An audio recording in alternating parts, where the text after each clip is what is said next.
Hello बच्चों, कैसे हैं आप सभी लोग। आई होप आप सभी अच्छे होंगे। मैं सुनील कुमार स्वागत करता हूं आपके अपने चैनल क्रैकर जीएस एकेडमी में। बच्चों, अगर हम बात करें तो हम यहां पर इंडियन ज्योग्राफी की सीरीज कर रहे थे, जिसके अंतर्गत जो हमारा टॉपिक चल रहा था वो है भारत की प्राकृतिक वनस्पतियां। ठीक है, और आज हम उसी टॉपिक से रिलेटेड बात करेंगे दोस्तों, भारतीय वन स्थिति रिपोर्ट 2021, यानी भारत की जो वन स्थिति रिपोर्ट आई है 2021 में जनवरी में, हम उस पर आज हम उसके बारे में क्या क्या उसने क्या क्या डाटा दिए हैं वो सारी चीज़ें हम लोग बात करेंगे। और साथ में आज हम लोग बात करेंगे सामाजिक वानिकी क्या होता है, इसके बारे में हम लोग पढ़ेंगे। ठीक है, तो अगर हम बात करें दोस्तों तो हमारा टॉपिक है आज का दोस्तों, अगर हम बात करें तो भारतीय भारत वन स्थिति रिपोर्ट। आज हम लोग बात करने वाले हैं भारत वन स्थिति रिपोर्ट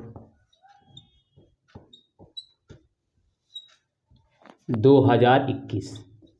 ठीक है, देखो इसमें मैं आपको बता दूं, मैं इसमें आपको फैक्चुअल चीजें तो बताऊंगा ही बताऊंगा बस, बट क्या है इसमें बहुत सारी चीजें कुछ ऐसी भी हैं जो आपको थोड़े आपके नॉलेज के लिए भी इंपॉर्टेंट रहेगा। यानी हम उसमें कुछ कॉन्सेप्ट भी आपको बताएंगे कि क्यों ऐसा कुछ रहता है। जैसे हम लोग इसमें आज पढ़ेंगे कार्बन स्टॉक क्या होता है। ठीक है, कार्बन स्टॉक बताऊंगा क्योंकि इसमें कार्बन स्टॉक की भी जो डेटा आया है उसको भी देखेंगे। तो ये सारी चीजें हम लोग कवर करेंगे। ठीक है, और फिर हम लोग क्या करेंगे, और आपका बस काम देखो मैं बताता हूं, आपको बस करना क्या है कि मैं कुछ आपको लिखाऊंगा, आपको डाटा लिखते चलना है मेरे साथ साथ। ठीक है, मैं कुछ बोलूंगा तो आपको वो भी लिखते हुए चलना है। ठीक है, मैं जो भी डाटा कहूंगा लिखने को आपको लिखते हुए चलना है, तो आपका एक अच्छा सा नोट्स बन जाएगा। पूरी रिपोर्ट जो है मैं आपको समराइज करके दे दूंगा थोड़ी सी जगह पर। ठीक है, तो आपको बस ये करते चलना, और फिर हम इसके बाद सामाजिक वानिकी की एक टॉपिक से रह गया है इसमें उसको करेंगे। बट मैं आपसे कहूंगा दोस्तों, जो भी नए हैं, इससे पहले भी दोस्तों जो भारत की प्राकृतिक वनस्पतियां हैं उनको हम लोग कर चुके हैं, उनकी 6 क्लास हो चुकी है। यानी आज हम बात करें तो भारत के वनों से संबंधित आज 7वीं क्लास है। इससे पहले हम लोग 6 क्लास कर चुके हैं, जिसमें मैंने आपको क्या क्या पढ़ाया तो मैं आपको एक बार रिवाइज करा देता हूं। मैंने आपको बताया कि प्राकृतिक वनस्पति क्या होती है, फिर मैंने आपको बताया भारत में वनों के जो प्रकार हैं, कितने प्रकार के भारत वन पाए जाते हैं, तो मैंने आपको 6 प्रकार के पढ़ाए हैं। फिर मैंने आपको पढ़ाया है वनों का महत्व क्या है। ठीक है, फिर मैंने आपको पढ़ाया भारतीय वनों की समस्याएं क्या क्या हैं। फिर मैंने बताया कि वन संसाधनों के संरक्षण के उपाय क्या क्या कर दिए जा सकते हैं, क्या उपाय किए जा सकते हैं वनों को बचाने के लिए। फिर मैंने आपको पढ़ाया है दोस्तों, कल मैंने आपको क्या पढ़ाया था, तो वन संरक्षण के उपाय, ठीक है, पढ़ाया था। और इससे पहले फिर हमने देखा था हाँ वनों का वितरण कैसे क्या है, ये सारी चीजें हमने कल देखी थी क्लास में। ठीक है, यानी अगर हम बात करें तो कह सकते हैं कि वनों के जो क्या कहते हैं वितरण हैं, और भी चीजें हैं, जैसे कि जो पिछली कई वन नीति और वन कानून जो लागू किए गए थे वो हमने उसमें देखा है। वन मतलब भारत में सबसे पहले वन नीति कब लागू की गई थी, कौन कौन से उससे संबंधित प्रावधान बनाए गए हैं भारत वनों से संबंधित, ये सारी चीजें हमने देखी थी जो कॉन्स्टिट्यूशनल था। ठीक है, आज हम लोग राष्ट्रीय वन नीति के बाद में बात करेंगे। ठीक है, तो इसमें बहुत सारी चीजें दोस्तों, 2 नई चीजें भी आई हैं तो उसको भी हम लोग जानेंगे। ठीक है, तो आप लोग दोस्तों लिखेंगे मेरे साथ साथ, मैं बोलता चल रहा हूं, आपको लिखें। ठीक है, इसमें लिखेंगे राष्ट्रीय वन स्थिति रिपोर्ट, डालेंगे हेडिंग, और इसके बाद आप नए पन्ने से डालिएगा, और इसके बाद ऐसे पॉइंट बनाते हुए चलिएगा, ऐसे पॉइंट बनाइएगा, ऐसे लिखते चलिएगा। ठीक है, तो इसमें लिखिएगा लिखते चलिएगा केंद्रीय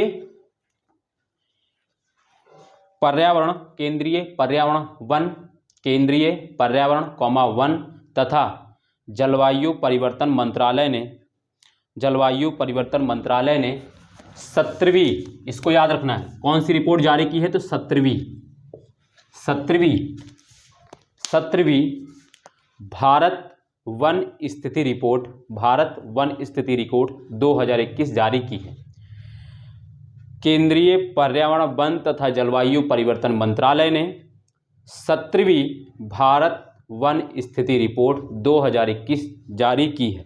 ठीक है, अगला पॉइंट बना के लिखेंगे, वृक्ष आवरण की निगरानी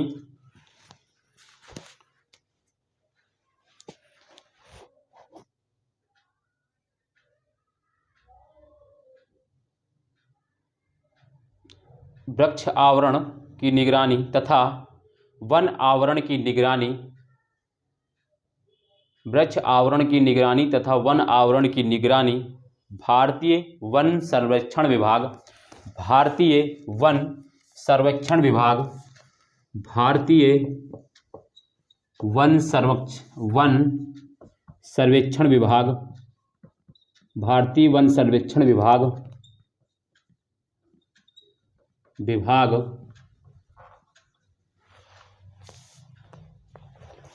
वृक्ष आवरण की निगरानी तथा वन आवरण की निगरानी भारतीय सर्वेक्षण विभाग द्वारा की जाती है तथा इनके मूल्यांकन के आधार पर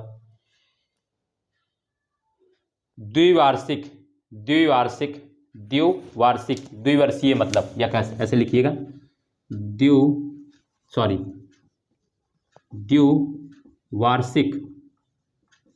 द्विवार्षिक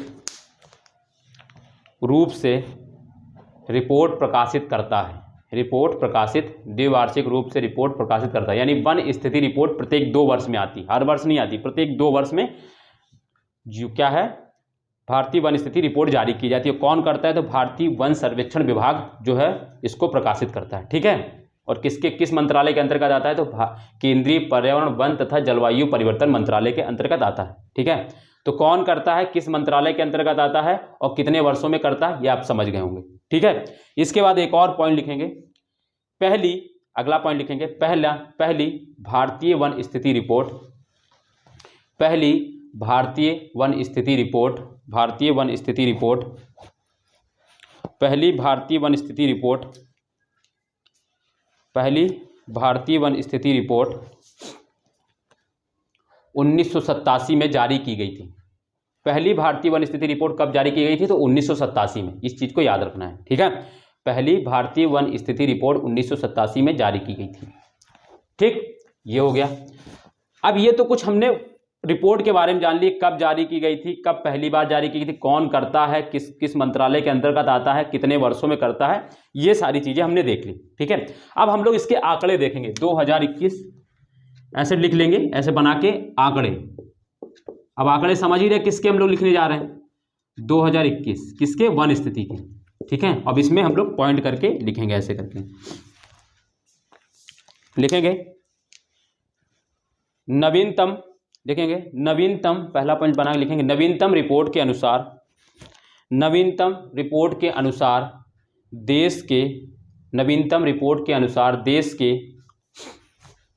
देश का कुल वन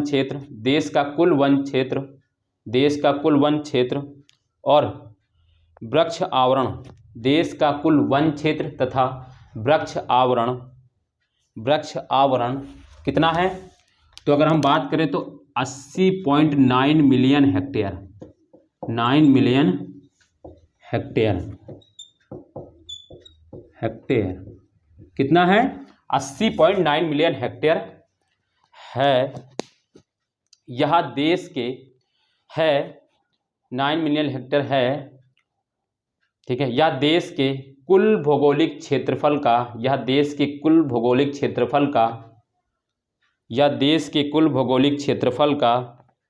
लगभग 24.62% है। ठीक है, यानी कुल भौगोलिक क्षेत्रफल कितना है हमारा? 32,87,263 वर्ग किलोमीटर क्षेत्रफल है। उसका कितना प्रतिशत? तो उसका 24.62% में कौन क्या है? वन आवरण और वृक्ष आवरण दोनों। अब यहां पर आपको यह समझना है कि वन आवरण और वृक्ष आवरण में क्या मतलब। देखो, वन मतलब क्या होता है? वन मतलब मैंने आपको बताया है कि पेड़ पौधे और प्लस उसमें जो झाड़ियां होती हैं, उन सबको मिलाकर वन बोला जाता है। वन क्या होता है? एक विशेष क्षेत्र में, एक ऐसे क्षेत्र में जहां पर सघन क्या हो, पेड़ पौधे लगे हों और झाड़ियां हो, उस क्षेत्र को क्या बोला जाता है? वन बोला जाता है। और पेड़ तो दोस्तों आपको इक्का दुक्का कहीं भी मिल जाएंगे। मान लो आपके घर के बाहर 4 पेड़ लगे हैं, किसी पार्क में आपके जाएंगे 10 पेड़ लगे हुए हैं, फिर आप कहीं गली में जा रहे हैं वहां 4 पेड़ लगे, तो वो उसको वृक्ष आवरण बोलते हैं। और वन आवरण क्या होता है, एक क्षेत्रफल में जब घने वन लगे होते हैं हजारों की संख्या में, और उसमें क्या होते पेड़ पौधे भी होते हैं और झाड़ियां भी होती हैं। तो मैंने आपको बताया था वन का मतलब क्या होता है, पेड़ पौधे और झाड़ियां दोनों को मिलाकर वन होता है। आप कभी भी वन जाइए दोस्तों, जंगल में आप कभी जाएंगे तो जंगल में सिर्फ आपको पेड़ मिलते हैं, नहीं, पेड़ के अलावा आपको बहुत सारी झाड़ियां भी मिलती हैं, तो उन सब को मिलाकर वन बोलते हैं। ये चीज समझाने वाली चीजें हैं, ठीक है, ये मैंने आपको पिछले क्लास में बताया है, ठीक, इसको समझ गए होंगे आपको। तो वन आवरण और वृक्ष आवरण में फर्क समझ गए होंगे। वृक्ष आवरण का मतलब है कहीं 1 2 4 10 पेड़ लगे हुए उसको भी जोड़ा जाएगा। भाई मान लो हमारे घर के बाहर 4 पेड़ लगे हैं, तो वो भी तो जो जिस मोटिव से हम लोग वन आवरण स्थिति रिपोर्ट जारी कर रहे हैं, भारतीय वन स्थिति रिपोर्ट जारी कर रहे हैं, उस उद्देश्य में वो भी तो 4 पेड़ भी तो कुछ भूमिका निभा रहे हैं ना, तो उनका भी तो आकलन किया जाएगा। तो वृक्ष का मतलब होता है, वृक्ष आवरण का मतलब होता है गली मोहल्ले, घर बाहर, सड़क के किनारे, कहीं पर भी 4 10 5 पेड़ लगे हुए उनको बोला जाता है, ठीक है। इसीलिए तो वन आवरण क्षेत्र कम है। वन आवरण क्षेत्र कितना है तो मैं आपको बताऊंगा अभी। जैसे कि अगर बात करें तो 2.91% वन आवरण क्षेत्र, सॉरी वृक्ष आवरण क्षेत्र, और वन आवरण क्षेत्र कितना है तो 21.71% है। अभी इसको लिख लीजिए, चलिए मैं इसको आगे यही लिखाने वाला हूं, लिखिए, उसी के आगे कंटिन्यू करके लिखेंगे, उसी के आगे कंटिन्यू करके लिखेंगे जहां तक मैंने लिखा है 24.62% के आगे कंटिन्यू करके लिखेंगे। इसमें वन आवरण क्षेत्र, इसमें वन आवरण क्षेत्र ऐसे लिखेंगे। देखो वन आवरण मैं एक बार लिख दे रहा हूं, ऐसे लिखना है वन आवरण, ऐसे, ठीक है, ऐसे लिखते चलना है। वन आवरण क्षेत्र 21.71% है। 21 पॉइंट कितना है 21.71% है। तथा वृक्ष आवरण क्षेत्र 2.91% है। 2.91% है। अब इसको एक बार मैं रिवीजन करा देता हूं, आपको समझना है।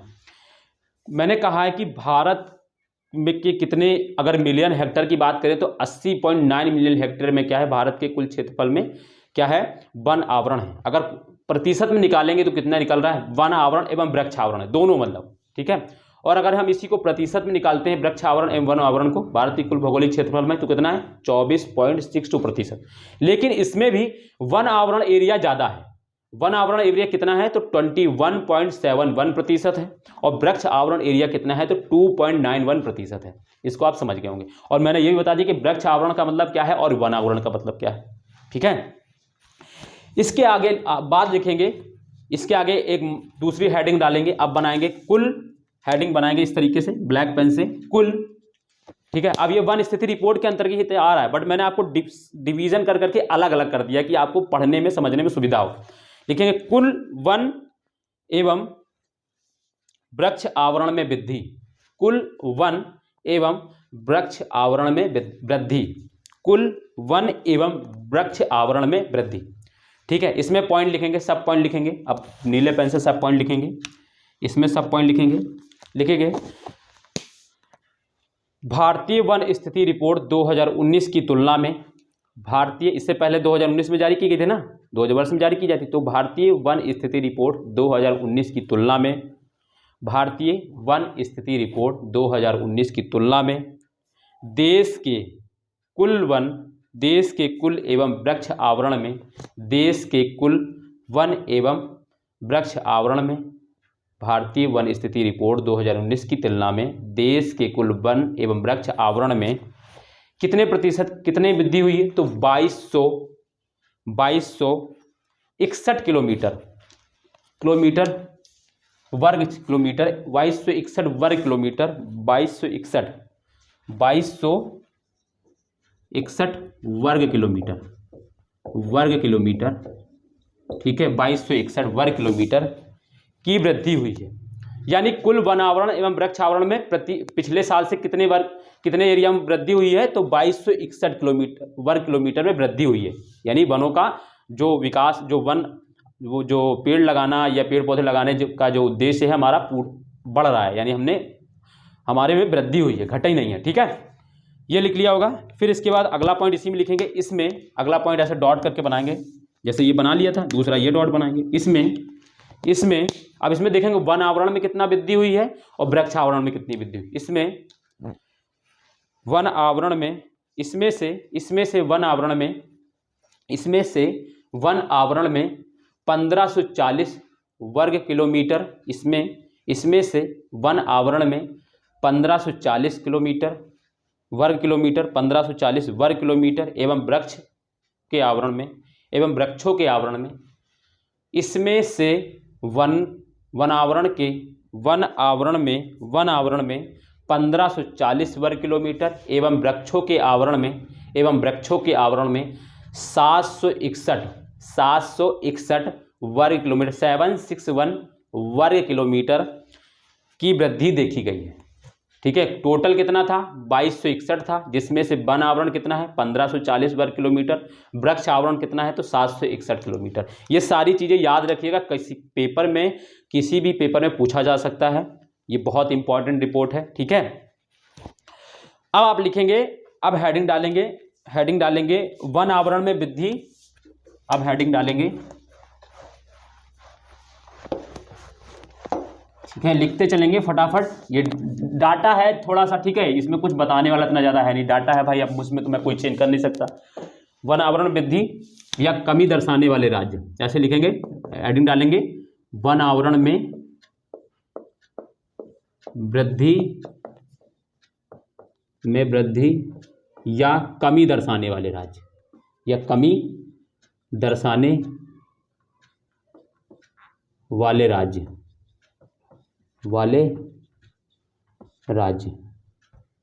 ठीक है, वन आवरण में वृद्धि या कमी दर्शाने वाले राज्य।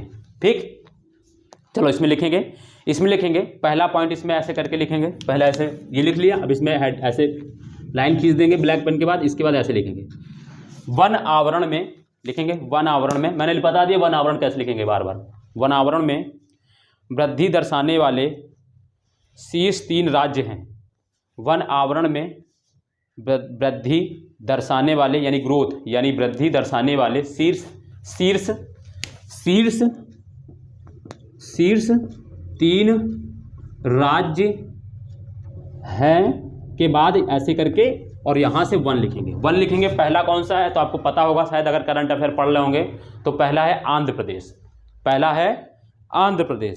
ठीक है, पहला है आंध्र प्रदेश, जिसमें कितने वर्ग किलोमीटर में हुई है, आंध्र प्रदेश में कितना हुआ है, आंध्र प्रदेश है पहला, आंध्र प्रदेश जिसमें हुआ है 647 वर्ग किलोमीटर, इसमें वृद्धि हुई है, इतने किलोमीटर में इसमें वृद्धि हुई। ठीक है, एक इसी को लिखिएगा, बाकी किसी में लिखिएगा। दूसरा है दोस्तों तेलंगाना, और तीसरा है दोस्तों उड़ीसा। ठीक है, उड़ीसा, यानी इन्होंने क्या हुई, इनके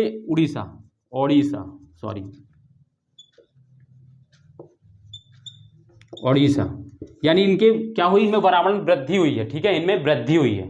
ठीक है, इनमें सबसे ज्यादा वृद्धि हुई है पिछले 2 साल में। ठीक है, इस चीज को याद रखना, सबसे ज्यादा प्रतिशत और क्षेत्रफल के साथ सबसे ज्यादा वन आवरण इनमें नहीं है, इनमें क्या हुआ है, वन आवरण में वृद्धि हुई है, यानी इसमें 2 साल में सबसे ज्यादा ग्रोथ हुआ है, इनमें वनों का सबसे ज्यादा विकास हुआ है। ठीक है, ये चीज आपको समझना है। और सबसे कम किसमें है, अब अगला पॉइंट इसमें लिखेंगे वन आवरण में कमी दर्शाने वाले शीर्ष 3 राज्य। अगला लिखेंगे वन आवरण में, उसी में पॉइंट बनाएंगे ऐसे और लिखेंगे वन आवरण में कमी दर्शाने वाले शीर्ष 3 राज्य कौन कौन से हैं वो। तो पहला आपको डालना है अरुणाचल प्रदेश, कहाँ पर है, पहले इसको लिख ले फिर समझाएंगे। पहला नंबर है अरुणाचल प्रदेश, दूसरा मणिपुर, अरुणाचल प्रदेश, दूसरा है मणिपुर और तीसरा है मेघालय। इसका मतलब समझेंगे आप, मतलब क्या हुआ, यहां पर वनों की कटाई हुई है, यानी यहां पर 1% जो पहले 2019 में था उससे कम हो गया है अब, यानी इनमें क्या हो रहा है, हालांकि सबसे ज्यादा वन आवरण के मामले में अगर देखेंगे तो जो क्या कहते हैं मिजोरम प्रतिशत के हिसाब से सबसे अधिक है, लेकिन क्या हो रहा है उसमें भी कमी आ रही है, क्योंकि वहां पे मैंने बताया स्थानांतरित कृषि होता है। स्थानांतरित कृषि यानी झूम कृषि में क्या होता है, जनजातीय समुदाय क्या करता है, पेड़ों को काटता है, पेड़ को एक जगह से काट कर दूसरी जगह स्थानांतरित हो जाता है, कृषि पेड़ काट के फिर वहां कृषि वाला स्थान बनाता है, मैंने पढ़ाया आपको। तो इस वजह से वहां पर उस एरिया में जनजातीय क्या कहते हैं, उत्तर पूर्वी राज्यों में क्या हो रहा है, वन आवरण में कमी आ रही है। इस चीज का ये होल है, जितने भी उत्तर पूर्वी राज्य हैं सब में क्या हो रहा है, कमी आ रही है। अगर कभी आपसे पूछा जाए कि वन आवरण क्षेत्र में पिछले 2019 की तुलना में 2021 की रिपोर्ट में वन आवरण में कमी है या वृद्धि, तो कमी आई किस एरिया में, उत्तर पूर्वी राज्यों में। ठीक है, कौन कौन से राज्य हैं, जैसे अरुणाचल प्रदेश है, मेघालय है, मणिपुर, त्रिपुरा, मिजोरम, ठीक है, ये सब जो 7 सिस्टर जिनको बोला जाता है, इधर क्या हो रहा है, वन आवरण में कमी आ रही। लेकिन सबसे ज्यादा वन आवरण यहीं पर है भी। ठीक है, यहाँ के जो राज्य हैं इनमें से दोस्तों अगर हम बात करें तो 75% से ऊपर, यानी इनका कुल जो क्षेत्रफल है उस क्षेत्रफल का 75%, यानी मान लो 100% क्षेत्रफल है, उसका 75% क्षेत्र में सिर्फ जंगल ही है, यानी वन ही। तो ये भी सब है। ठीक है, इसको भी समझेंगे आगे भी। तो ये लिख लिया होगा, इसमें कुछ समझने वाली बात नहीं है, आगे लिखेंगे। फिर आगे लिखेंगे उच्चतम वन क्षेत्र, उच्चतम वन क्षेत्र या वन आच्छादन वाले राज्य। उच्चतम, मैं इसको मिटा लूं फिर लिखूं।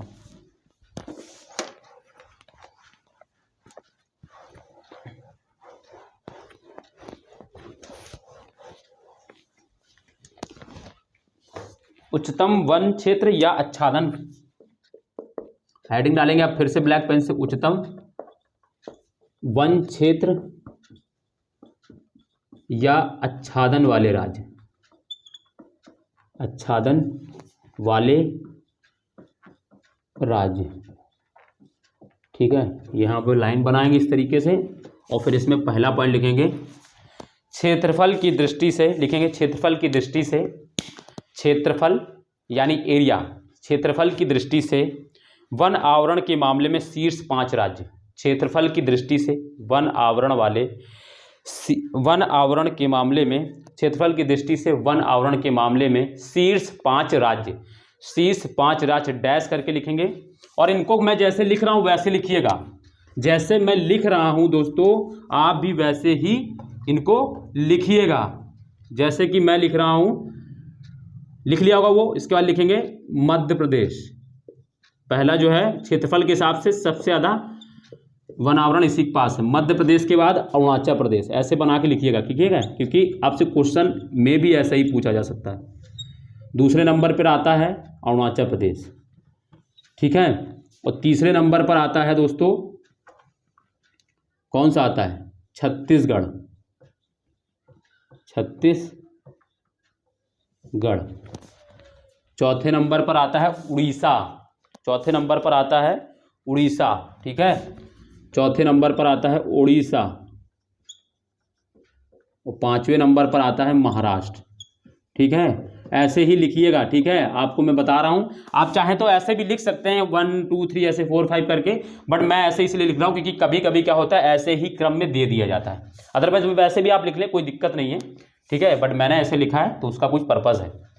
ठीक है, ये तो हो गए क्षेत्रफल। आप जहां पे आपने लिखा है क्षेत्रफल उसके नीचे से अंडरलाइन कर लीजिए। क्षेत्रफल के मामले में, क्षेत्रफल के मामले में सबसे ज्यादा वन आवरण किसके पास है, तो मध्य प्रदेश, फिर दूसरा अरुणाचल प्रदेश, तीसरा छत्तीसगढ़, उड़ीसा, महाराष्ट्र। अब हम बात करेंगे प्रतिशत के मामले में। ठीक है, अब अगला इसी में लिखेंगे, इसी में अगला जो ऐसे करके लिखेंगे, अगला पॉइंट प्रतिशत भौगोलिक क्षेत्र के, अगला लिखेंगे भौगोलिक क्षेत्र के, भौगोलिक क्षेत्र के प्रतिशत के रूप में, भौगोलिक क्षेत्र के प्रतिशत, इसके नीचे प्रतिशत के नीचे अंडरलाइन करेंगे, प्रतिशत के रूप में वन आवरण के मामले में, वन आवरण के मामले में शीर्ष 5 राज्य, शीर्ष 5 राज्य कौन कौन से हैं, तो पहला है मिजोरम, पहला है मिजोरम, दूसरा अरुणाचल प्रदेश, अरुणाचल प्रदेश देखो दोनों में दूसरे नंबर पर आ रहा है, ठीक है, चाहे वो क्षेत्रफल हो चाहे प्रतिशत हो। तीसरा दोस्तों इसमें है मेघालय, मेघालय, चौथा है मणिपुर, नागालैंड, चौथा है नागालैंड, चौथा है मणिपुर ही है, मैं भी कंफ्यूज कर गया, मणिपुर, ये डाटा थोड़ा सा है ना तो इसी वजह से नागालैंड। ठीक है, इसमें देखिए दोनों सेकंड नंबर पर यही आ रहा है, इसमें सिर्फ अंतर रहा है कि अगर क्षेत्रफल में पूछा जाए तो सबसे ज्यादा वन आवरण किसके पास है, मध्य प्रदेश, और प्रतिशत पूछा जाए तो मिजोरम। ठीक है, इसके बाद आप सीधे वहीं पे, ठीक। तो ये हो गया दोस्तों क्षेत्रफल एवं प्रतिशत के मामले में। अब नेक्स्ट लिखेंगे दोस्तों, नेक्स्ट लिखेंगे, अब एक नोट करके लिखेंगे, एक नोट बनाएंगे और लिखेंगे उसमें। मैंने अब हर चीज को एकदम डिजाइन करके बनाया इस रिपोर्ट को, ठीक है। आपको बस खाली जैसा मैं लिख रहा हूं वैसे लिखते हैं, नोट करके लिखेंगे, नोट करके लिखेंगे और इसी के आगे लिखते चलेंगे, ठीक है। लिखते चलेंगे 5 राज्यों, 5 राज्यों, ऐसे 5 राज्यों या केंद्र शासित, या ऐसे करके, या केंद्र शासित प्रदेश, 5 राज्यों या केंद्र शासित प्रदेशों अर्थात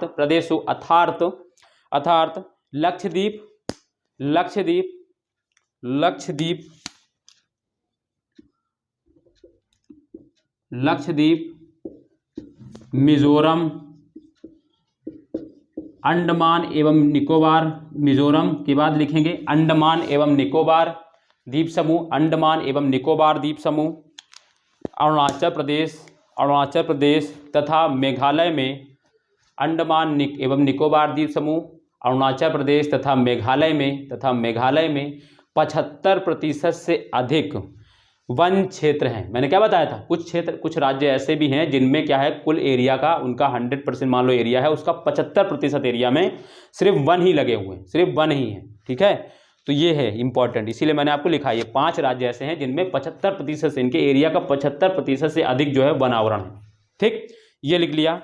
अब लिखेंगे मैंग्रोव वन के बारे में, क्योंकि वो भी इंपॉर्टेंट है। मैंने क्या बताया था, मैंग्रोव वन की मैं रिपोर्ट आपको लिखाऊंगा, जब मैं मैंग्रोव में पढ़ा रहा था तब मैंने आपसे कहा था। तो लिखेंगे, अब मैं लिखेंगे मैंग्रोव, इसको मिटालता हूं मैं। अब ये सारी चीजें आपको फैक्चुअल डाटा है और इनको आप एक बार लिख लीजिए, 2-3 बार रिवीजन करेंगे बार बार, ठीक है। मैंग्रोव वन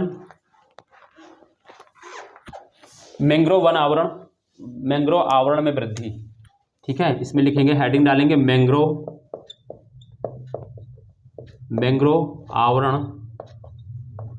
आवरण में वृद्धि। ये बहुत इंपॉर्टेंट है, वनों से रिलेटेड सब लोग वन पढ़ते रह जाएंगे, यहां से क्वेश्चन पूछ लिया तो बस रह जाएंगे। लिखेंगे भारतीय वन स्थिति रिपोर्ट 2019 की तुलना में, भारतीय वन स्थिति रिपोर्ट 2019 की तुलना में मैंग्रोव आवरण में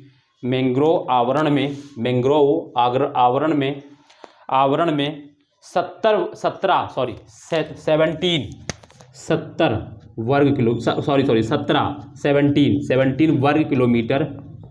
ये इंपॉर्टेंट है, याद रखिएगा। कितने पूछा जा सकता है, मैंग्रोव वन आवरण में 2021 की रिपोर्ट के अनुसार कितने वर्ग किलोमीटर की वृद्धि हुई है, तो 17 वर्ग किलोमीटर की वृद्धि हुई है, इसको याद रखना। तो लिखें 17 वर्ग किलोमीटर की वृद्धि देखी गई है, ठीक है, देखी गई है। अगला पॉइंट लिखेंगे, देश के कुल मैंग्रोव आवरण, देश में कुल मैंग्रोव आवरण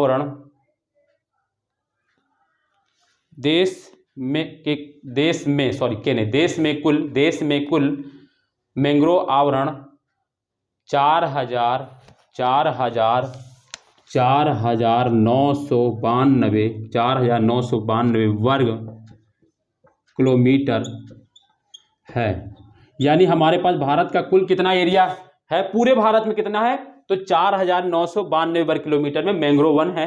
अब मैंग्रोव वन क्या होते हैं, तो ये मैंने आपको पिछली क्लासेस में पढ़ाया है, जब मैं आपको वनों के प्रकार पढ़ा रहा था, ठीक है। तो इसमें मुझे अब ज़्यादा डिटेल से जाने की जरूरत नहीं, बस आपको एरिया पता होना चाहिए, कितने कुल भारत के कुल एरिया में कितने में 4,992 वर्ग किलोमीटर में फैले हुए हैं इस रिपोर्ट के अनुसार, ठीक है।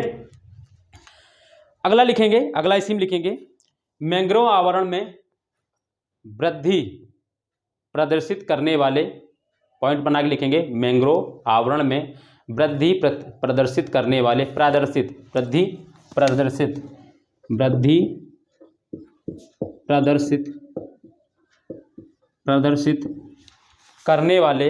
करने वाले शीर्ष 3 राज्य हैं, और 1-2 करके लिखेंगे, शीर्ष 3 राज्य हैं। 1 लिखेंगे दोस्तों उड़ीसा, सेकंड लिखेंगे दोस्तों क्या कहते हैं, कर्नाटक, सेकंड लिखें, उड़ीसा का महाराष्ट्र, महाराष्ट्र, फिर थर्ड है कर्नाटक।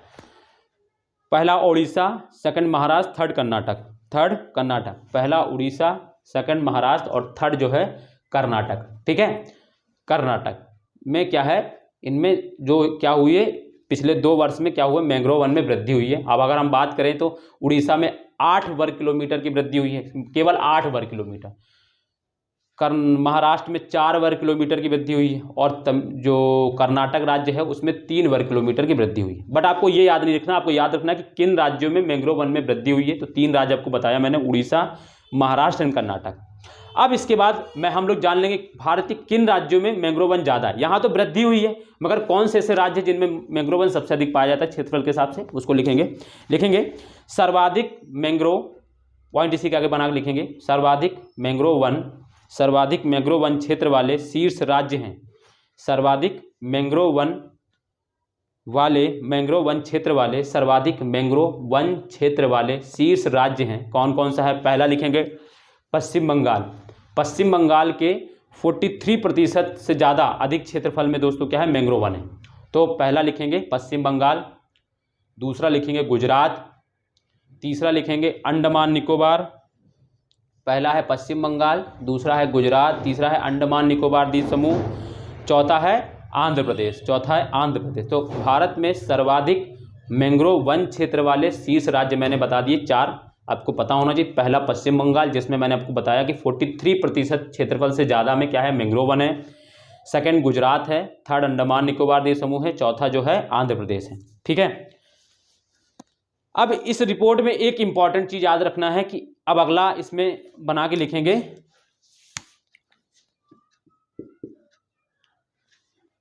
ठीक है, इस तरीके से, और इसमें लिखेंगे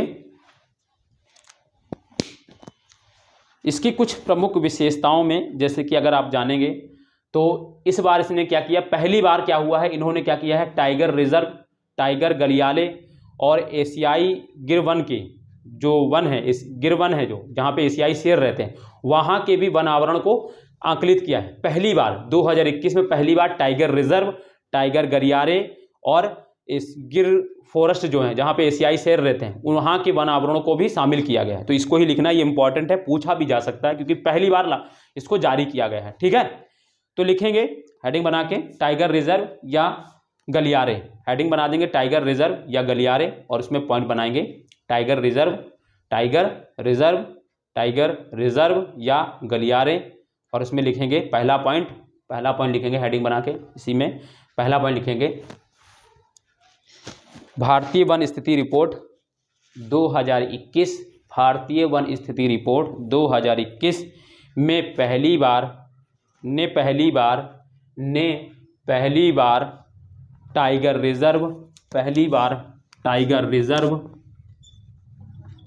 टाइगर रिजर्व,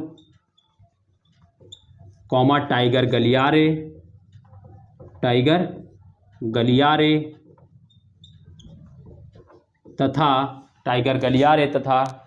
तथा गिर के जंगल तथा गलियारे, या जिसको कॉरिडोर भी बोलते हैं, ठीक है, जिसको कॉरिडोर भी बोलते हैं या गलियारे, तथा गिर के जंगल जिसमें एशियाई शेर रहते हैं में वन आवरण का आकलन किया है। ठीक है, अगला पॉइंट लिखेंगे वन क्षेत्र में वृद्धि प्रदर्शित करने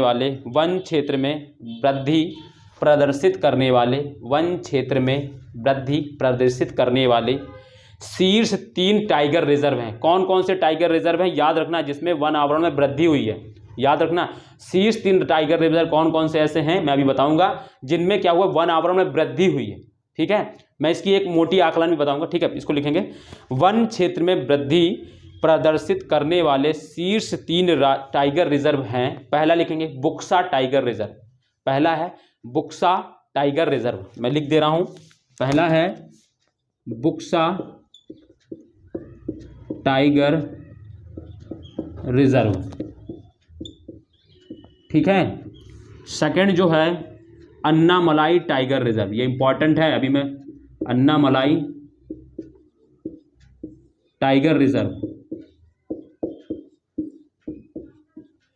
और थर्ड जो है वो है Indravati Indravati tiger reserve, Indravati tiger reserve. अब ये तीनों कहाँ पर है, तो ये वाला अगर हम बात करेंगे तो ये तो आपको पता ही होना चाहिए कहाँ पर होगा। ये बुक्सा कहाँ पर है दोस्तों, तो ये पश्चिम बंगाल में है। अन्नामलाई कहाँ पर है टाइगर रिजर्व, तमिलनाडु में है। इसको ब्रैकेट में लिख लीजिएगा, यहाँ पर पश्चिम बंगाल, ब्रैकेट में लिख लीजिएगा आगे अन्नामलाई टाइगर रिजर्व तमिलनाडु में, इंद्रावती टाइगर रिजर्व छत्तीसगढ़ में। तीनों का ब्रैकेट करके लिख लीजिएगा, ठीक है, ठीक है, लिख लिया होगा। Buxa tiger reserve Paschim Bengal, bracket में लिख लीजिएगा Paschim Bengal. Annamalai tiger reserve bracket में लिख लीजिए तमिलनाडु, और फिर क्या है इंद्रावती टाइगर रिजर्व, ये कहाँ पर है, तो ये छत्तीसगढ़ में। अब मैं आपसे एक क्वेश्चन पूछता हूँ कि छत्तीसगढ़ में, आपको कमेंट करके बताना है मुझे, ठीक है। मैं जब भी क्लास आप देखेंगे जो भी, तो आप कमेंट करके मुझे बताइए कि जो छत्तीसगढ़ में और मैंने कौन कौन सी आपको पहाड़ियाँ पढ़ाई थी या चोटियाँ पढ़ाई थी। दूसरा आपको बताना है कि ये जो अन्नामलाई पहाड़ी है इस पर कौन सी चोटी पाई जाती है, ठीक है, और वो किस राज्य में है। अन्नामलाई जो पहाड़ी है उसमें कौन सी चोटी पाई जाती है और वो किस राज्य में है, ये भी आपको बताना है, ठीक है। ये 2 क्वेश्चन है, आपको कमेंट करके बताना है।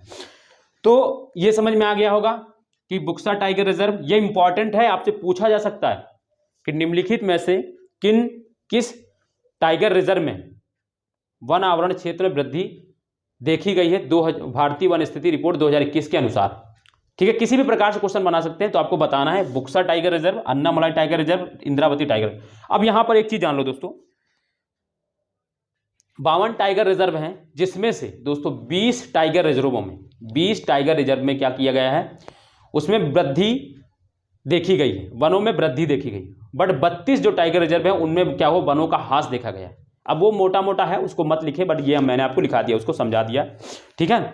इसके बाद अब इसमें एक और रिपोर्ट जो जारी की गई वो है कार्बन स्टॉक, ठीक है। ये तो हो गया वनावरण, क्या है, मैंग्रोव वन देख लिया, टाइगर रिजर्व के बारे में देख लिया। अब हम देखेंगे कार्बन स्टॉक, बहुत इंपॉर्टेंट है ये, आपके यूपीएससी में भी पूछा जा सकता है, पीटी में, यूपी पीसीएस में भी पूछा जा सकता है कि कार्बन स्टॉक क्या होता है, ठीक है, कार्बन स्टॉक क्या होता है। और एक चीज और मैं बता दे रहा हूं, जो बांस है, बांस के पेड़ मैंने आपको लिखाए नहीं है, मगर बांस के जो पेड़ हैं उनमें भी क्या हुआ, उनमें भी वृद्धि देखी गई। क्योंकि आपसे ये नहीं पूछा कितनी वृद्धि, बस आपसे ये पूछा जा सकता है कि भारतीय वन स्थिति रिपोर्ट 2021 के अनुसार बांस के पेड़ों में वृद्धि देखी गई है, तो हाँ वृद्धि देखी गई है, ठीक है। यानी बांस की जो एरिया है, जो क्षेत्रफल है, उसमें भी वृद्धि देखी गई। ये चीज आपको याद रखना है, इसको लिखिएगा मत आप, ठीक है। अब आपका अब आ गया है कार्बन स्टॉक, इसको हेडिंग वालिंग ब्लैक पर बनाएंगे और लिखेंगे कार्बन स्टॉक। ये सब इसी रिपोर्ट के अंतर्गत है, ठीक है। कार्बन स्टॉक ये इंपॉर्टेंट है, इसको बहुत इंपॉर्टेंट है, इसको याद रखिएगा, ठीक है। सबसे पहले आप ये मुझसे ये जानिए कि कार्बन स्टॉक क्या होता है, फिर मैं इसमें बताऊंगा क्या डाटा हुआ, क्या वृद्धि हुई, वो सारी चीजें मैं आपको बताऊंगा। पहली चीज अब आपको ये पता होना चाहिए कि कार्बन स्टॉक क्या होता है, ये आपके कॉन्सेप्ट का काम है। देखो क्या होता है, जो पेड़ पौधे होते हैं वो क्या करते हैं, वातावरण से क्या करते हैं, कार्बन डाइऑक्साइड को क्या करते हैं, का अवशोषण करते हैं। पेड़ पौधे क्या करते हैं, वातावरण से कार्बन डाइऑक्साइड का अवशोषण करते हैं, ठीक है। अतः क्या होता है, वनों में कार्बनिक या अकार्बनिक रूप में कार्बन डाइऑक्साइड मौजूद रहती है, ठीक है। उसी को क्या बोलते हैं, कार्बन स्टॉक बोलते हैं, ठीक है। फोन आ रहा है, चलिए कोई नहीं। वनों में क्या होता है, कार्बनिक या अकार्बनिक रूप में क्या होता है, कार्बन डाइऑक्साइड मौजूद होती है, उसी को कार्बन स्टॉक बोलते हैं। यानी वन क्या करते हैं, अपने पास पेड़ पौधे अपने पास क्या करते हैं, कार्बन का स्टॉक रखते हैं, कार्बन का अवशोषण करके वो अपने पास रखते हैं, उसी को कार्बन स्टॉक बोलते हैं, ठीक है ना, कार्बन स्टॉक बोलते हैं। मैंने आपको बताया कि पेड़ पौधे जो होते हैं वातावरण से कार्बन डाइऑक्साइड का अवशोषण करते हैं, अवशोषण करके क्या करेंगे, वो अपने पास रखते हैं, जो अपने पास रखते हैं वो स्टॉक हो गया। पेड़ पौधे अपने पास रखते हैं तो यानी क्या होता है, उसको स्टॉक हो गया उसका, वही चीज है। मतलब क्या होता है, जो वन है कार्बनिक या अकार्बनिक रूप में क्या करते हैं, कार्बन डाइऑक्साइड को अपने पास रखते हैं, उसी को क्या बोलते हैं, कार्बन स्टॉक बोलते हैं। बात समझ में आ गई होगी। जो वातावरण से जो कार्बन डाइऑक्साइड को वो क्या होते हैं, वन अपने अवशोषण करते हैं, उसी को वन कार्बन स्टॉक बोलते हैं, ठीक है। इसको आप समझ गए होंगे, कोई दिक्कत की बात तो है नहीं भाई। स्टॉक करना क्या होता है, जमा करना। हम लोग दुकानदार क्या होता है, हम लोग कहते हैं नहीं, खुदरा दुकानदार और थोक वाला दुकानदार। थोक दुकानदार मतलब क्या होता है, स्टॉक दुकानदार, यानी उसके पास जमा रहते हैं, बहुत भर भर की मात्रा में रहता है, यानी वो क्या करता है और दूसरे सप्लायर को देता है ना। तो स्टॉक, स्टॉक मतलब जमा करना, ठीक। तो ये सारी चीजें, तो इसको आप समझ गए होंगे कार्बन स्टॉक को। अब इसमें कुछ लिख लें, इसको लिखना नहीं था, खाली समझना था। अब मैं जो इसमें लिखा रहा हूं वो लिखिएगा। लिखिएगा देश के वनों में वर्ष 2019 की तुलना में, देश के वनों में वर्ष 2019 की तुलना में देश के कार्बन स्टॉक में, देश के कार्बन स्टॉक में कितना हुआ है, तो 79.4 million hectare, 4 million ton hectare नहीं, सॉरी 79.4 मिलियन टन की वृद्धि हुई है। यानी हमने क्या किया है, हमने कार्बन डाइऑक्साइड को वातावरण से अवशोषित किया है, अवशोषित किया गया, कितना कर लिया हमने, 79.4 टन 2 साल में। यानी हम क्या कर रहे हैं, हम कार्बन उत्सर्जन को कम करके और उसको नियंत्रित करने का जो हमारा लक्ष्य है 2070 तक, उसको हम लोग पूर्ण करने की ओर अग्रसर हो चुके हैं ऑलरेडी। भाई कार्बन डाइऑक्साइड से को जब हम वातावरण से सोखेंगे तो क्या होगा, वातावरण में कार्बन डाइऑक्साइड की मात्रा कम होगी, उससे क्या होगा, तापमान होगी। तो यानी जो है कार्बन स्टॉक, अगर हम बात करें मोटी मोटी, तो कार्बन स्टॉक जो होता है वातावरण में तापमान की कमी को और जलवायु परिवर्तन की कमी को, जलवायु परिवर्तन के लिए जो जिम्मेदार कारक है उनको नियंत्रित करने में भी इंपॉर्टेंट रोल अदा करता है। यानी कार्बन स्टॉक तापमान में कमी लाता है और जलवायु परिवर्तन जो हो रहा है उसमें उसको नियंत्रित करने का भी प्रयास करता है, ठीक है। ये चीज है, आपको समझना है। और अगला पॉइंट लिखेंगे इसमें, वर्तमान में कार्बन स्टॉक 72.4 मिलियन टन, यानी अनुमानित है, हमारे पास इतना है, अनुमानित है कि हम लोग इतना है हमारे पास, मिलियन टन अनुमानित है,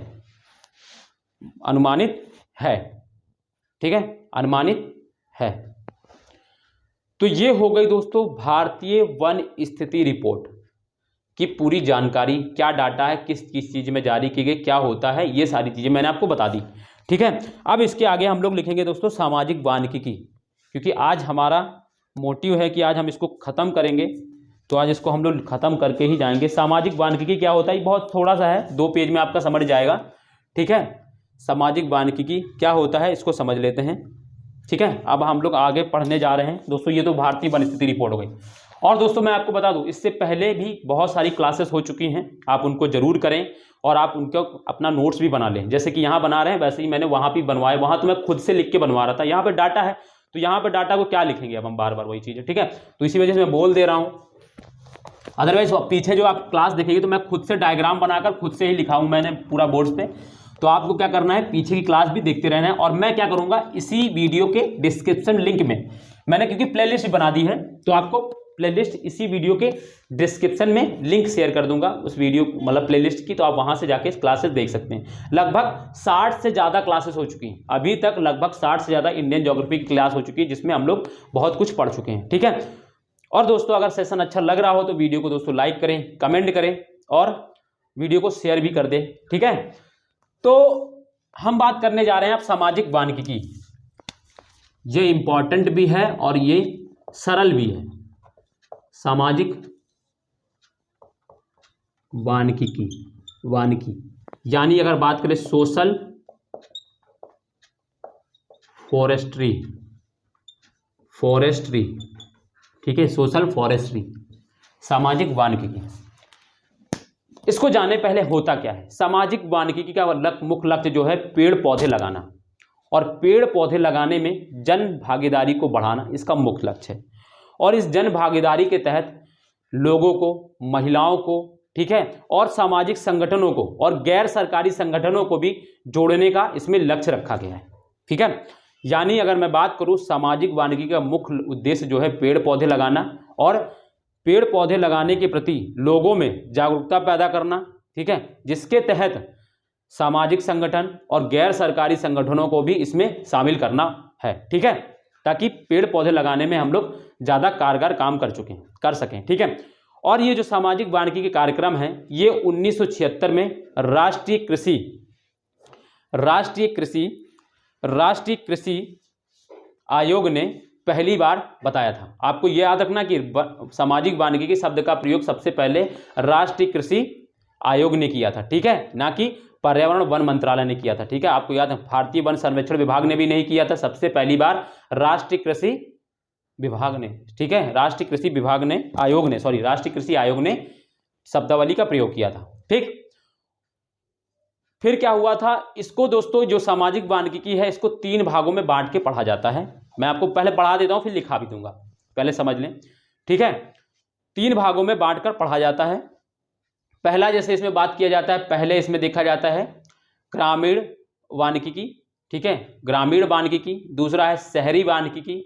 तीसरा है दोस्तों फार्म वानिकी, ठीक है। ग्रामीण वानिकी में मतलब क्या होता है, जिसके अंतर्गत हम लोग देखते हैं कृषि वानिकी और सामुदायिक वानिकी। कृषि वानिकी मतलब क्या है,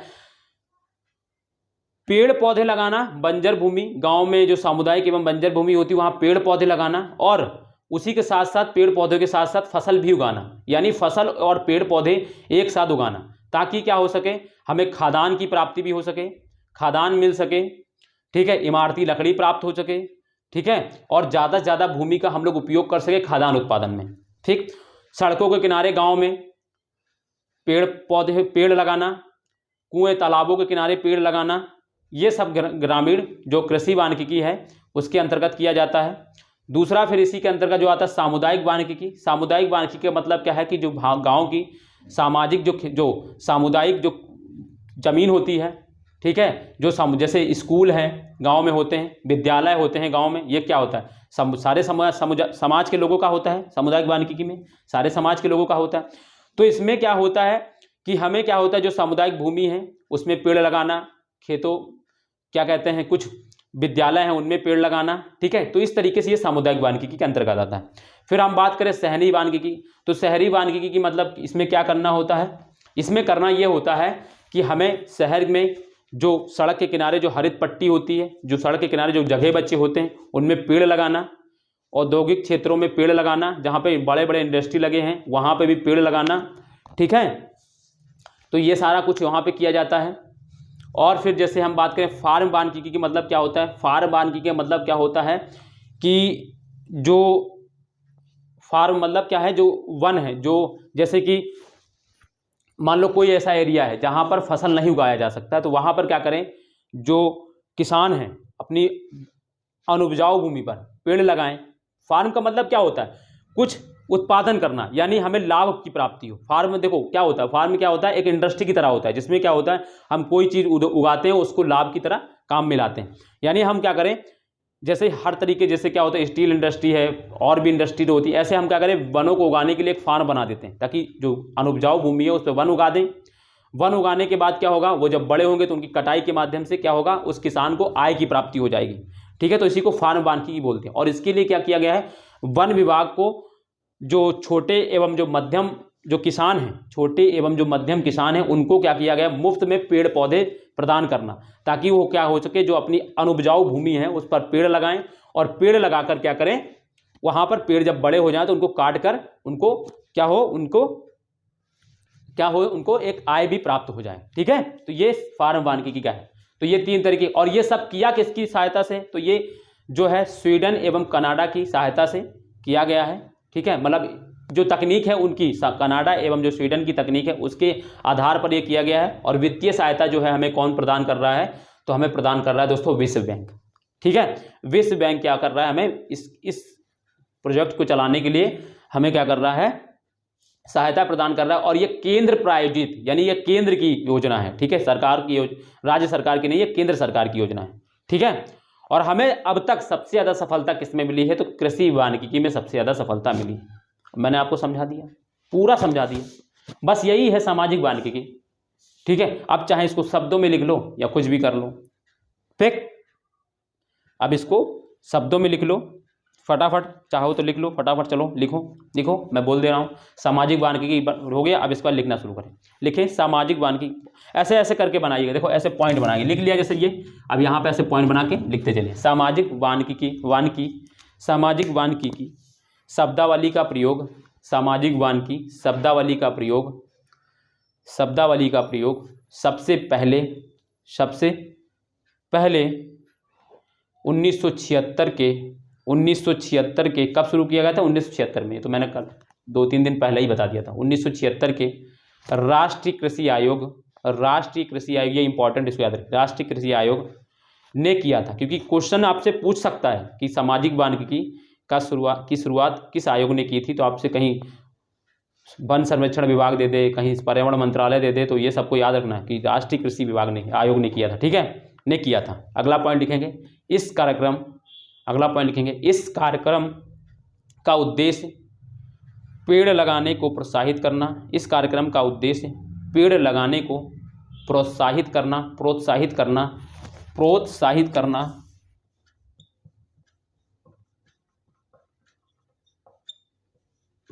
करना, शब्दों में लिख लो बस यही, प्रोत्साहित करना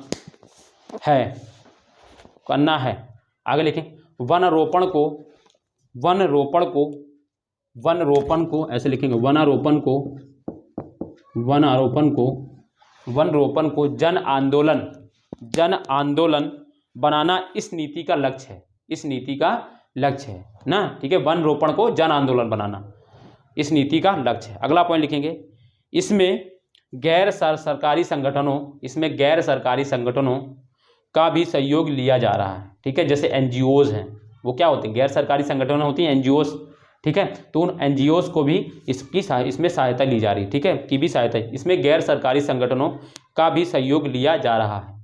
ठीक है, इसके मुख्य रूप से 3 अंग होते हैं।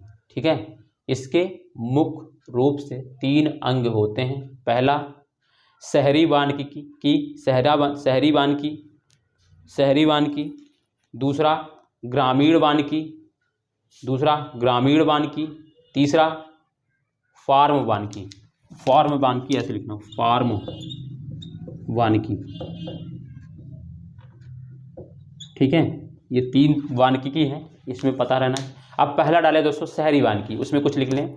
पहला डालें शहरी वानिकी और उसमें लिखेंगे, इसके अंतर्गत शहरों और उनके इर्द गिर्द यानी अगल बगल, शहर है उसके चारों ओर, इर्द गिर्द मतलब, इसके अंतर्गत शहरों और उसके इर्द गिर्द निजी व सार्वजनिक भूमि। निजी मतलब क्या होता है? जो किसी नागरिक की जमीन हो वो। ठीक है, और सार्वजनिक मतलब क्या होती है? जो सरकार की संपत्ति हो, जिस पर सभी नागरिकों का अधिकार होता है। निजी पर क्या होता है? सिर्फ एक व्यक्ति या जिस व्यक्ति की उसको अधिकार होता है, बट सार्वजनिक पर किसका होता है? सभी का अधिकार होता है। ठीक है, क्योंकि सरकार को हम चुनकर भेजते हैं। ठीक है, जो सरकार की संपत्ति वो हमारी संपत्ति, यानी हमारी जो संपत्ति है ना, वो समझना है आपको, यानी सब लोगों को उस पर अधिकार है। निजी एवं सार्वजनिक, जैसे भूमि जैसे हरित पट्टी पार्क, कौमा, सड़कों के साथ जगह, कौमा, औद्योगिक व व्यापारिक स्थलों पर वृक्ष लगाना और उनका प्रबंधन करना। मैंने पहले ही समझा दिया, वृक्ष लगाना और उनका प्रबंधन करना। हरित पट्टी पार्क यानी जहाँ पार्क है वहाँ पर पेड़ पौधे लगाकर हरित पट्टी बना देना। सड़कों के किनारे जो जगह बची है वहाँ पर पेड़ लगा देना। ठीक है, उद्योगों में मैंने बताया, कहीं उद्योग हैं वहाँ पर भी पेड़ पौधे लगाओ, व्यापारिक स्थलों पर भी पेड़ पौधे लगाओ, ये सब कुछ करना है। ठीक है, लगाना और उनका प्रबंधन करना, लगाने के बाद उनको देख रेख भी करना जरूरी है, क्योंकि लगाने के बाद उनको जिस तरीके से बच्चे को पालन किया जाता है उसी तरीके से पेड़ पौधे का भी पालन किया जाता है। ठीक है, ये तो मैं बहुत दिनों से समझाते आ रहा। दूसरा लिखेंगे ग्रामीण वानिकी, इसमें लिखेंगे, इसमें कृषि वानिकी और सामुदायिक कृषि वानिकी, इसमें कृषि वानिकी और सामुदायिक कृषि वानिकी को बढ़ावा दिया जाता है। अब पैराग्राफ चेंज करके लिखेंगे कृषि वानिकी का अर्थ कृषि योग्य तथा बंजर भूमि पर पेड़ और फसलें एक साथ लगाना। पेड़ और फसलें एक साथ लगाना, ठीक है, पेड़ और फसलें एक साथ लगाना, ताकि हमें क्या हो, एक तो हमें खाद्यान्न तो प्राप्त हो ही जाए, दूसरा पेड़ों से क्या होता है, मिट्टी को उर्वर हो जाती है, क्योंकि क्या होता है, पेड़ पौधे की पत्तियां गिरकर सड़कर उसी मिट्टी में जम मिल जाएंगी, तो उसको क्या होगा, कार्बनिक पदार्थ की प्राप्ति हो जाएगी, जीवाश्म बोलते हैं जिसको, ह्यूमस की प्राप्ति हो जाएगी, उससे मिट्टी उपजाऊ बनी रहेगी। दूसरा, हमें खाद्यान्न भी उत्पादन हो जाएगा। तीसरा, हमें इमारती लकड़ी भी प्राप्ति हो जाएंगी, हमें उद्योगों के लिए कच्चा माल भी प्राप्त हो जाएगा। तो ये सब लाभ है सामाजिक वानिकी के इसके तहत, ठीक है, कृषि और पेड़ पौधों को एक साथ उगाने से, ठीक है। भूमि बंजर बनी रहेगी, सबसे बड़ी इंपॉर्टेंट बात है। मैंने बताता आ रहा हूँ कि क्या होता है, पेड़ पौधे के जो पत्ते होते हैं वो कार्बनिक पदार्थ होते हैं, और वो क्या करते हैं, मिट्टी को उपजाऊ बनाने में बहुत महत्वपूर्ण भूमिका निभाते हैं, ठीक है।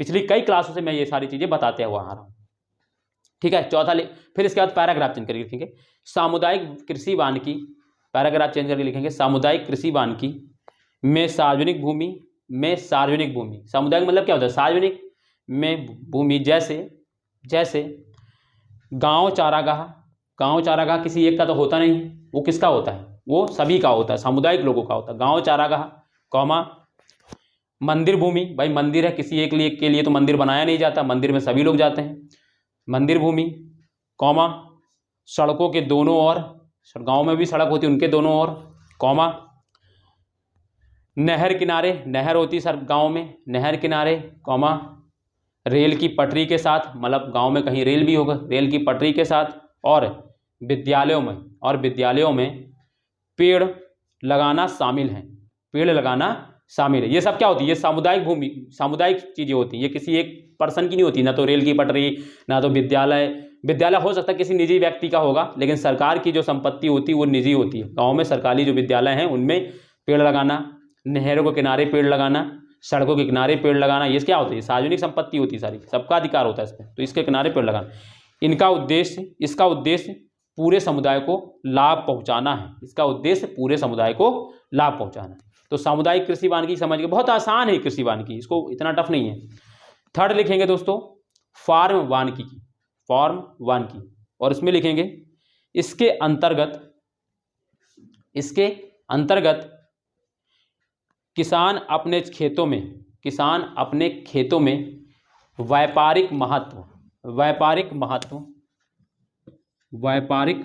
मतलब क्या होता है, जो बेच सके, जिन पेड़ों को बेच सके, जो इमारती लकड़ी होती है, जिन पेड़ पौधों से इमारती लकड़ी प्राप्त होती है उनको उगाना, व्यापारिक महत्व वाले या दूसरे पेड़ लगाते हैं, वन विभाग, आगे लिखेंगे इसी में, वन विभाग इसके लिए, मैंने बताया है, वन विभाग इसके लिए छोटे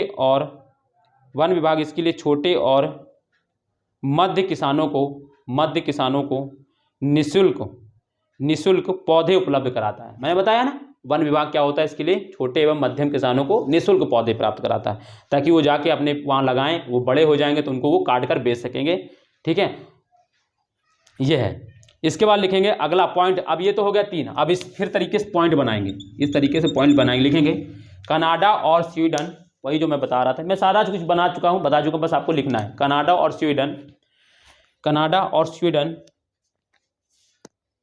के तकनीकी सहयोग से, स्वीडन कहाँ, कनाडा उत्तरी अमेरिका के ऊपर देश है, उत्तरी अमेरिका का पार्ट है, ठीक है, और स्वीडन कहाँ पर है, यूरोप का पार्ट है, ठीक है।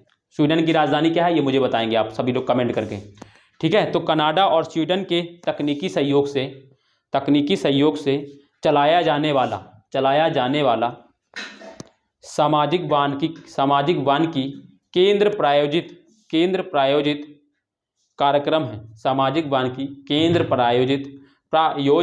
कार्यक्रम है, अगला पॉइंट लिखेंगे, अगर इसे विश्व बैंक से वित्तीय सहयोग मिलता है, अगला पॉइंट लिखेंगे वर्तमान समय में, इसे विश्व बैंक से वित्तीय सहायता मिलती है, अगला पॉइंट लिखेंगे वर्तमान समय में इस कार्यक्रम के अंतर्गत सबसे अधिक सफलता कृषि वानिकी को मिल सकी है, यानी ये जो ग्रामीण है, शहरी है, और जो उसके अंदर शहरी के अंतर्गत सामुदायिक को भी नहीं मिली जितनी कृषि वानिकी को मिली है, सफलता मिली है, मिल सकी है। ठीक है, तो ये हो गया दोस्तों भारत वन स्थिति रिपोर्ट 2021 और सामाजिक वानिकी, ये दोनों चीज हमने कवर कर लिया। और इसी के साथ भारत की जो प्राकृतिक वनस्पति वाला जो चैप्टर था वो खत्म होता है। और अब कल से हम जो पढ़ेंगे वो है भारत की जलवायु, बहुत इंपॉर्टेंट। कल का मतलब कल से जो शुरू होने वाली जो टॉपिक्स है भारत की जलवायु, या जिसको भारतीय मानसून बोलते हैं, उसका हम लोग बहुत डिटेल से अध्ययन करेंगे। और मैं आपको बता रहा हूँ, एक बार आप मुझसे जलवायु पढ़ने के बाद आपको कहीं से जलवायु नहीं पढ़ने पड़े, बहुत आसान वे में और एक एक चीज को बहुत अच्छे समझाते हुए चलूंगा। ठीक है, तो दोस्तों आज हम लोग क्लास यहीं तक रखते हैं और उम्मीद है कि आपको सेशन अच्छा लगा होगा। और हाँ, वीडियो अगर अच्छी लगी है या सेशन आपको अच्छा लगा है तो वीडियो को लाइक करें, कमेंट करें, और दोस्तों जिन्होंने अभी तक चैनल को सब्सक्राइब नहीं किया है वो चैनल को सब्सक्राइब भी कर लें और अपने दोस्तों को जरूर दोस्तों शेयर करिए। मुझे ऐसा क्यों पता नहीं फील होता कि आप लोग शेयर नहीं करते दोस्तों। व्यूज़ तो चलिए, सब्सक्राइबर नहीं बढ़ रहे उसकी कोई चिंता नहीं, मगर लोग व्यू देख भी नहीं रहे, ये बड़ी समस्या है। इसका मतलब ये है कि आप लोग शेयर नहीं करते। ठीक है, तो शेयर दोस्तों जरूर कर दिया करें। जब मैं इतनी आपके लिए, मैं बहुत समझ लो, मैं इस चीज़ को बनाने के लिए मुझे लिखना पड़ता है, खुद ही मुझे तैयार करना पड़ता है, तो मुझे भी मेहनत करनी पड़ती है। ठीक है, तो बस आपका बस इतना सा फर्ज है दोस्तों, जो भी आपके ग्रुप्स हैं, जो भी आपके जानने वाले हैं, दोस्त हैं जो पढ़ते हैं, तैयारी करते हैं, उन तक इन वीडियो को पहुँचाएँ। ठीक है, ताकि उनको भी थोड़ा बहुत बेनिफिट हो। और हमने क्या प्रॉमिस किया कि हम इंडियन ज्योग्राफी को पूरा कम्प्रीहेंसिव, प्री कम मेंस पूरा कवर करेंगे। जितने टॉपिक्स हैं इंडियन ज्योग्राफी में तो सारा कवर करेंगे, तभी दूसरा सब्जेक्ट हम शुरू करेंगे। ठीक है, और बहुत अच्छे से चीज़ों को मैं पढ़ा रहा हूँ, आपको मज़ा भी आ रहा होगा। ठीक है, तो दोस्तों उम्मीद करता हूँ कि आप लोग जरूर सेशन को शेयर करेंगे। ठीक है, तो चलिए फिर आज हम लोग यहीं तक रखते हैं, क्योंकि क्लास भी लंबी हो गई, ज़्यादा बात आज नहीं कर सकते हैं। तो चलिए दोस्तों कल मिलेंगे, तब तक के लिए अपना ध्यान रखिए। जुड़ने के लिए दोस्तों धन्यवाद, बाय, नमस्ते, जय हिंद।